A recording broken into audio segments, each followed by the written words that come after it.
all across America and around the world. This is Veterans Radio. This is Veterans Radio. Welcome to Veterans Radio. I am Jim Fausone. I'm the officer of the deck today. We've got some great programs for you. I think you'll find very interesting. We always want to remind you can find more about Veterans Radio at its Facebook site or by going to veteransradio.net, where we're on the web 24/7. You can find a lot of our podcasts there as well. We post new ones every Tuesday, so you can get a new story, a new interview, something you didn't know before by going to veteransradio.net. And before we get started, we want to thank our sponsors. First up, we want to thank National Veteran Business Development Council, nvbdc.org. It was established to certify both service-disabled and veteran-owned businesses. You'll find out how they can help your business by going to nvbdc.org. We also want to thank Eisenhower Center. It's a brain injury recovery center. Learn more about eisenhowercenter.com. They're located in Michigan and in Florida. We want to thank Legal Help for Veterans. Legal Help for Veterans fights for veterans' disability rights all across the nation. You can reach them at 800-693-4800 or on the web at legalhelpforveterans.com. We want to thank Vet Biz Central, which is part of the U.S. Small Business Association, VBOC, Vet Business Outreach Centers. Vet Biz Central covers Michigan, Indiana, and Ohio, and can be reached at vetbizcentral.org. Let's move on to our programs. We want to welcome to Veterans Radio today Roc Wilder. Roc is a Army veteran. He's got a lot of different experiences we're going to talk about.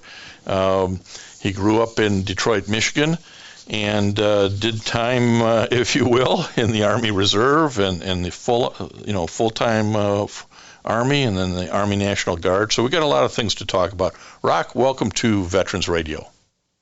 Hey, Jim, thank you for having me. Well, everybody has different experiences, and it almost always starts with why'd you join the military? So let's start there. Okay, Jim, the reason why I joined the military is, I was a young, impressionable, very young man, a child, if you will, by the age of 7. And, my uncle, he joined the Marine Corps, and he came home after boot camp, and, he had his hair cut low with a high and tight, had on his green uniform, and he had his green duffel bag, and I just saw him being excited and he was a changed person. And, he was just joking about everything being green, even the people. Everybody was either light green or dark green, whatever the case may be. And, and I just saw this glee and excitement. And me being a young male that, that's, rambunctious, I'm into activities and sports and what have you, I just took a liking to it immediately.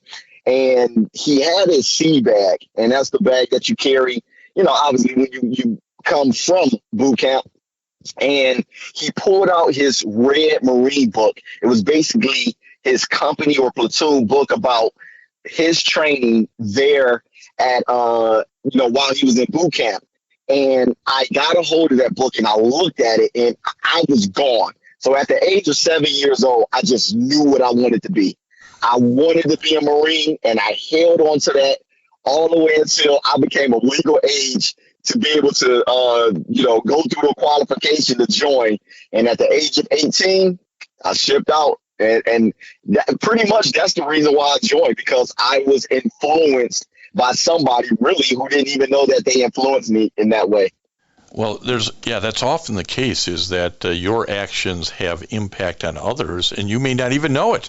And a lot of times we hear, well, I joined the military because my dad or my grandpa did, or the way my uncle carried himself, and that's certainly your case. So tell us, at 18 now, did you join the Marines or were you in the Army? I guess I'm confused by the progression here. Yeah, my timeline is an interesting one. I'm part of a small club. At the age of 8, really at 17, I joined, delayed entry program. And at 18, that's when I was able, upon graduation of high school, that's when I shipped off to training. So I joined the Marine Corps out of the gate. So I did 8 years in the Marine Corps. Then I got out. I believe I joined the National Guard. Joined the Virginia National Guard, as a matter of fact. Then got out of the Virginia National Guard. Worked as an entrepreneur for a while. Then around about 2004, I came back in the Army Reserve. Left the Army Reserve, transferred over to active duty Army. Spent some years in active duty Army. Spent about 3.5 years in active duty Army. Then I transferred back into the National Guard, the North Carolina National Guard. And I spent the rest of my time in the North Carolina National Guard, and I retired out of there. Okay, now the veteran radio listeners understand why I was a little confused about the progression here, because unlike a lot of folks who got in and got out all in the same branch, you got the chance to sample the Marines, the Army, the Reserves, the National Guard. So that really gave you some unique experiences. But tell us what your responsibilities were in the North Carolina National Guard, where you spent, I think, about 9 years. Yeah, absolutely. My time served in the North Carolina National Guard, I came in what's called the Active Guard Reserve Program, AGR, for those who they know what that is. And it's pretty much that you're a National Guardsman, but you're on an active duty status. And I was a recruiter at that time. So came in as a recruiter, left as a recruiter, and I did multiple functions within the recruiting world in reference to being a basic recruiter, to being a college campus recruiter, to being a specialty branch recruiter, dealing with officers, in the medical field, in the clergy fields. So, I was well-rounded in my time in recruiting. And, that took me on to retirement. And everything all together ended up to being 22 years. So, yeah, it was real interesting. Well, and that's often the story, right? You start in and say, I'm just going to do my, 2, 4, 6 years, whatever it is that I got my commitment to. And the next thing you look up, it's 22 years later, and you've enjoyed the ride, didn't you? Yeah. I mean, I enjoyed the ride simply because, it was a ride. When you look at life, you have to understand that everything is going to be ups and downs. It's going to be a roller coaster. It's going to be a turbulence. And in the midst of that, there's the excitement, the enjoyment. And I look at it like, as long as I'm steadily progressing, as long as that there's opportunities for me to explore and take advantage of and increase my life, and not only mine, but the life of my families and people that I come in contact with, I was like, yeah, let's ride this out until it's time for me to leave. Well, and you got out in 2017, so you saw what happened after 9/11. Talk to us a little bit about how the recruiting duties changed over your time in that role. Oh, wow. The recruiting world is a very interesting world, but I believe I believe there's a lot of misconceptions about military recruiting, but if we really look at it, it's no different from any HR or recruiting stance, and even in the civilian sector. The fact of the matter is that there was a need to man the military. When I was in the National Guard in recruiting, it got so much to the point that the United States military, and mind you, I started recruiting in 2008. So when you look at it from that standpoint, this is, way after, 9/11. But nevertheless, we are still in, two conflicts, Iraq and Afghanistan. So there was a great need for servicemen and women to fill the ranks of not just only the National Guard, which I recruited for, but also the Army. So the National Guard recruiters nationwide became actual recruiters for the active service, the active Army. And there was a program at the time called Try One. So what would happen is that you would enlist an individual into the National Guard, but their first year being in military service, they would actually spend 1 year of time in active duty Army. And after they got done finishing a year, they would come back to the National Guard and finish out their contract. So it was very interesting because active duty Army, call it what it is, they were having a difficult time with force structure and placing able bodies in their ranks. So that in and of itself was, I think, the great brainchild of Department of the Army, because, the mission continued and we were able to put, great men and women in position to serve their country. Well, and the National Guard is no longer just a weekend warrior once a month and 2 weeks in the summer. The up-tempo and the use of the National Guard, because we've been in constant conflict for over 20 years now, has really changed, and I'm sure that impacted how you recruited and who you recruited and what they could expect to have happen during their National Guard career, I suspect. No, you're absolutely correct. The interesting thing is once again, being part of the National Guard, I was privy to, the knowledge and the history of the Guard. The National Guard is the only organization that has ever been in all conflicts involving the United States of America. And with that being said, the utilization of the Guard changed dramatically during the time of 9/11. The National Guard was seen as the viable, ready force, because when you look at force structure, the National Guard is the only reserve type element that is self-sustaining. Unlike the Army Reserve, the Marine Reserve, the Air Force Reserve, the National Guard encompasses all the combat element, combat support, and combat service support. No other reserve element can boast that other than the Guard. So once again, with Department of Defense and Department of the Army, when they realize, like, hey, look, active duty Army is taking a hit in reference to supplying a force in locations where we need them, who do we have readily accessible and that we can strategize in a unique way to still spread a workforce and an armed force throughout the world? It was the National Guard. So, it once again, utilizing what you have, and the Guard has come a long way from just being that weekend warrior to where you see the Guard, they're participating in 6 months to a year, possibly even to a year and a half, 2 years of deployment time for National Guardsmen. And that prior to 9/11, that was unheard of. Well, and I don't want to necessarily turn this just into a promo for the National Guard, but we've seen their mission expand, certainly overseas, but at home as well. They've always been the group that the state governors control to respond to hurricanes and natural disasters. And as we've gone through this pandemic, we see it's the National Guard again that's out there, poking people in the arms, giving shots, and helping with things related to pandemic, because you can mobilize them. They're trained, they're motivated, they know what they're doing. So again, enough of my giving the National Guard promo. What I want to do, Roc, and we're talking to Roc Wilder.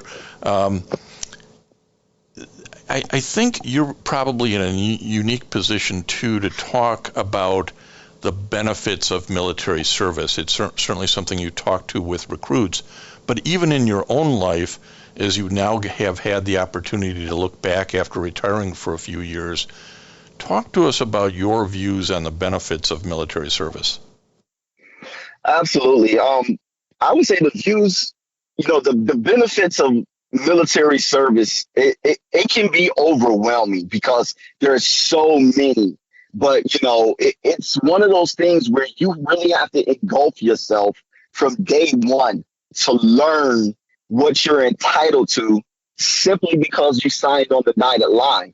And I know for me, it was always, even as a youngster, I was like, okay, how do I take advantage of this? How do I take advantage of that to enhance my life?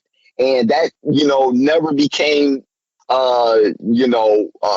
so serious until it was time for retirement.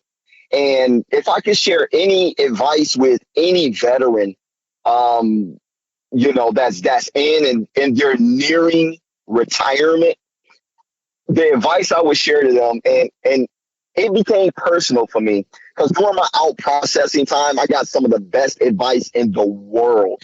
And most of my veterans who have retired, they'll know where I'm heading because of your service, you're entitled to get a review where you can receive compensation for your retirement. It's usually through the VA, through your VA compensation, and you receive a rating.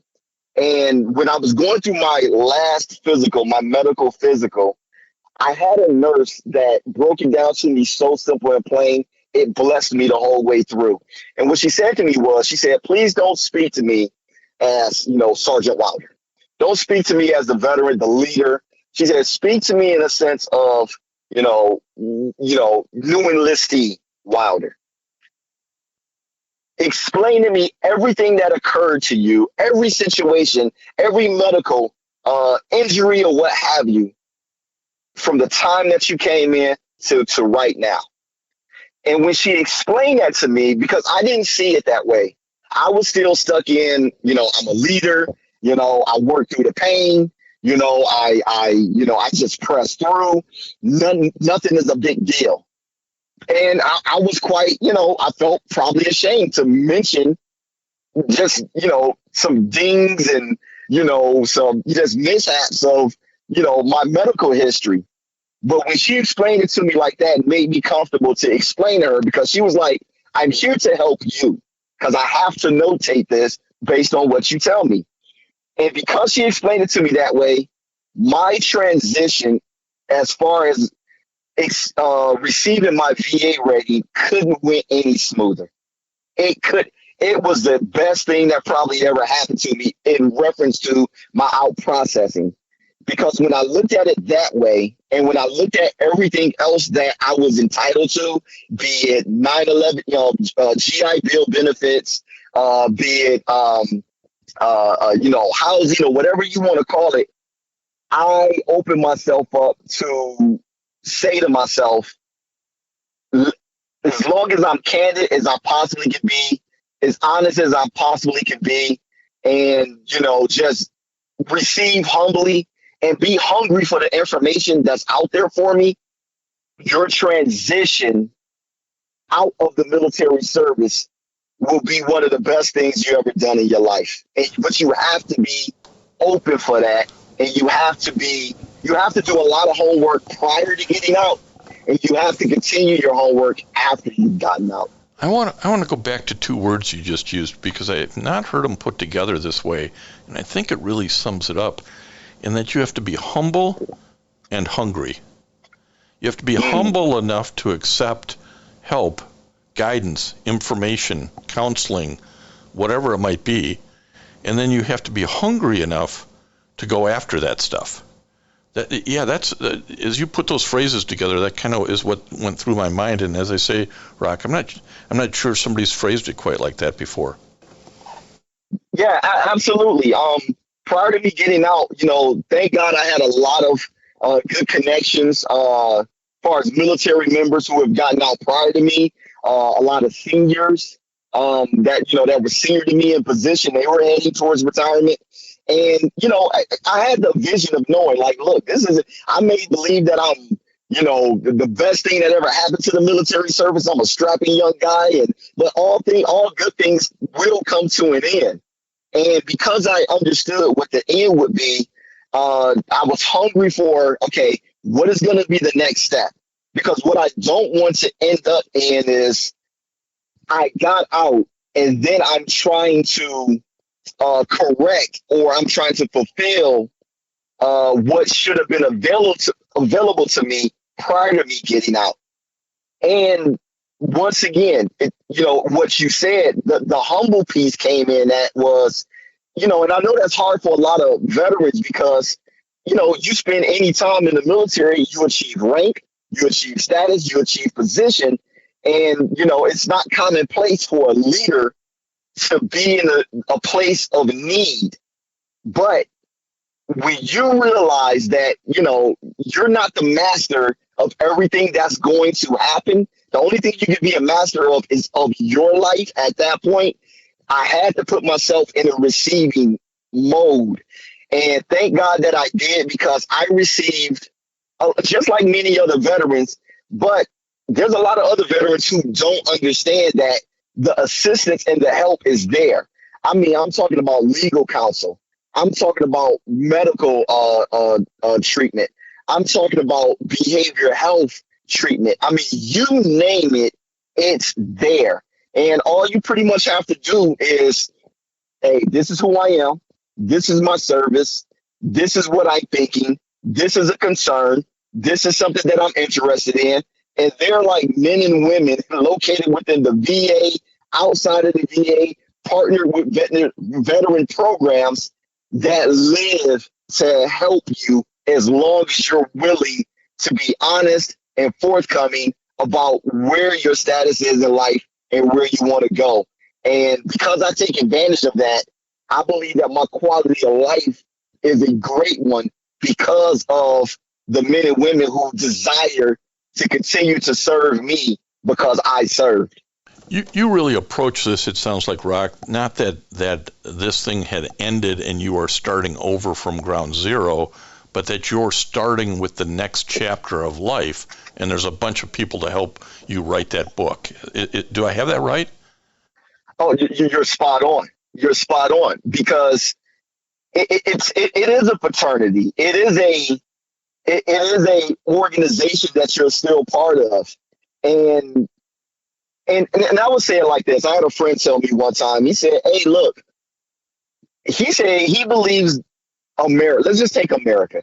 He said this country was at its best is when veterans continue to, turn the next page, visit the next chapter of their life, and be productive members in society.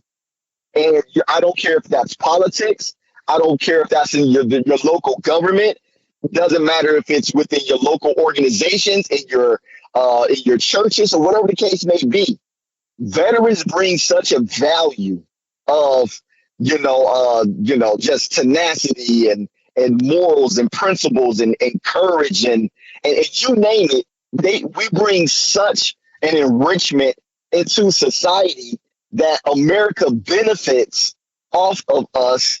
And, we strengthen our communities and our family and our friends because of what we endured during the years of our service. So when I transition and do my day to day, I look at it as, yes, I'm in the next chapter, and I'm going to make this chapter just as good as it was when I served, due to the fact that I have support systems that want to see me succeed because they want to see America succeed. Well said, Roc. Really well said. And it sort of brings us all the way back around to your uncle who inspired you, because as we were talking, that uncle coming out of the Marine Corps boot camp didn't realize the ripple effect he was having on you and others. Just as that veteran gets out and transitions to that next chapter in life, and you start serving in public office or serving in organizations or being a good employee somewhere or at your church or your civic club, you're having that same ripple effect of, man, that guy's squared away. That Army dude, he knows what he's talking about, and I'll listen to him. So before we get out of time here, I want to bring us back around to what you're doing today currently and how folks might keep track of that.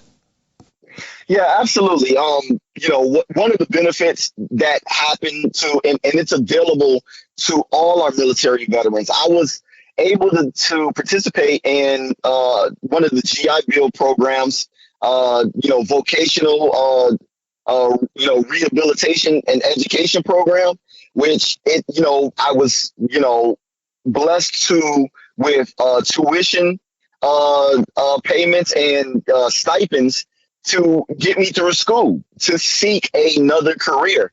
And one of the careers that really interests me, and I did not know that I had a liking towards it, was the media. So I went to, here in Michigan, I went to Specs Howard, and, it was all paid for through the VA because I was a veteran.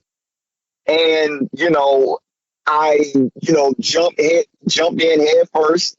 And one of the other things that I do along with that, upon getting the education, I just continue to expand my wings as far as doing my own brand of media, taking advantage of social media platforms, creating a podcast via YouTube, and, being open to connect with people such as yourself, Jim, to live a life and create a life of a career that has been given to me, all because I'm taking advantage of entitlements that was offered to me because of my service. So, for the most part, I'm continuing to grow, continuing to network, and I'm building my own platform while connecting and putting myself in positions to be available to work for some of the, the bigger companies in our local area. So media, broadcast media is one of the highlights of my post-retirement life, and I enjoyed it tremendously. Well, I know folks can find you on LinkedIn at Roc Wilder, so I'd direct folks there.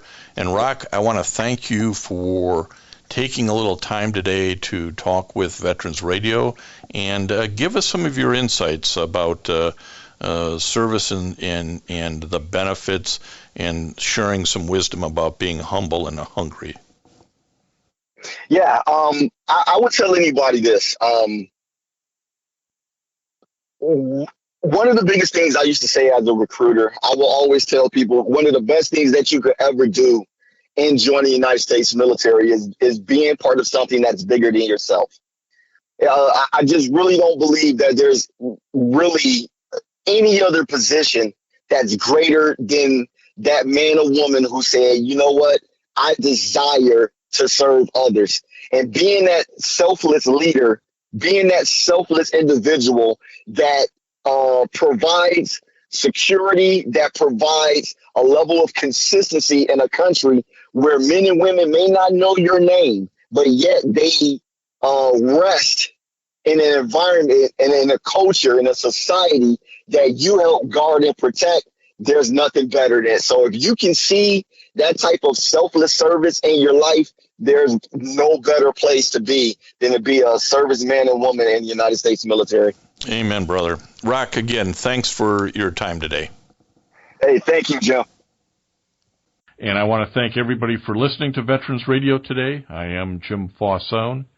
It's been a pleasure to be your host. I'm a veterans disability lawyer at Legal Help for Veterans, and you can reach us at 800-693-4800 or legalhelpforveterans.com on the web.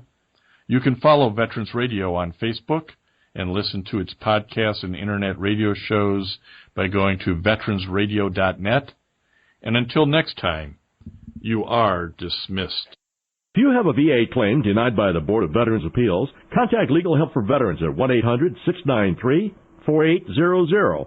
They're experts in handling cases before the U.S. Court of Appeals for Veterans Claims. Their number again, 1-800-693-4800. We would again want to thank our national sponsors, the National Veterans Business Development Council, nvbdc.org, the U.S. Small Business Administration Veterans Business Outreach Center, Eisenhower Center, VA Ann Arbor Health Care System, the Vietnam Veterans of America Charles S. Kettles Chapter, Ann Arbor, Michigan, VFW Graf O'Hara Post 423 in Ann Arbor, and the American Legion Presscorn Post 46, also in Ann Arbor. They keep us on the air, as does your support. Go to Facebook, go to veteransradio.net, and support our efforts. And until next time, you are dismissed. Do you know much about taking the bus around Loudoun County? Well, if you don't, it's time to get bus savvy, because Loudoun County Transit can take you just about anywhere you need to go. To work, shopping, doctor's appointments, the movies, you name it. And it's really affordable, too. All Loudoun County Transit buses can accommodate accessibility needs, and if you have an emergency, you might qualify for the Guaranteed Ride Home program. Want to know more? Go to loudoun.gov/rider information. Hey, have you heard the Virginia Lottery has a new Willy Wonka golden ticket scratcher that has a top prize of $100,000? Tell that to my automated golden ticket scratcher apparatus. You simply put the ticket in here, and the machine scratches it for you. And while we wait, we can play the Willy Wonka golden ticket online game with a top prize of $1 million. Just visit VALottery.com or use the lottery app. That's one impressive scratcher apparatus. Use it whenever. What's mine is yours. But hands off the scratcher. That Willy Wonka golden ticket is all mine.